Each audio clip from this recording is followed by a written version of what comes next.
आज हम इसमें बात करेंगे कि जो पादप कोशिका है वो जंतु कोशिका से किस प्रकार भिन्न है या पादप कोशिका या प्राणी कोशिका में क्या अंतर होते हैं। तो इसमें बात करते हैं पादप कोशिका की।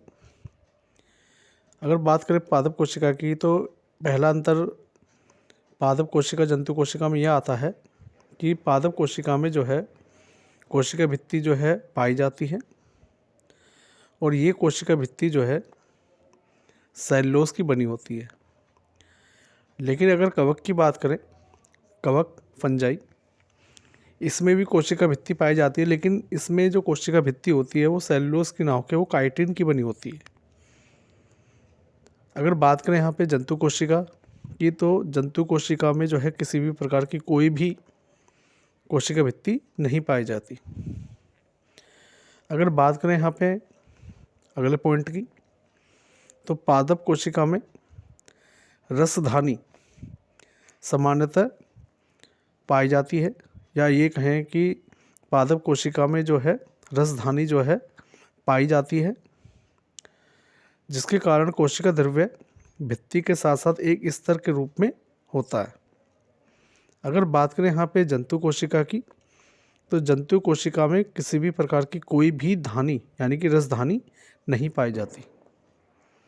इसके बाद हमारा अगला पॉइंट आता है लवक।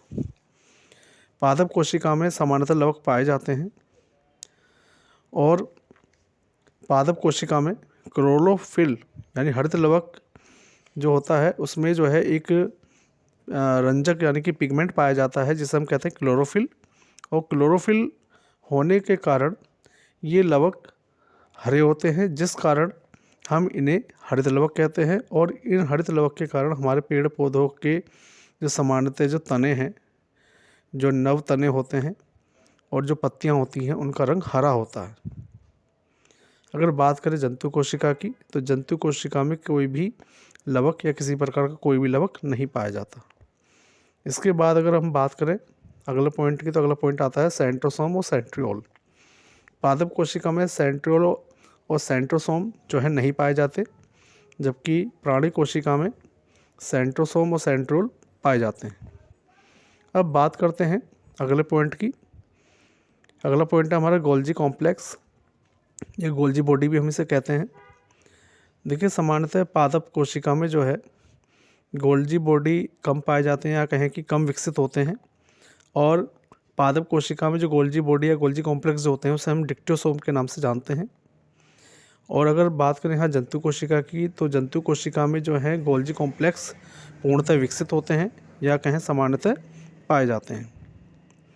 इसके बाद हमारा अगला पॉइंट आ जाता है संचित पदार्थ।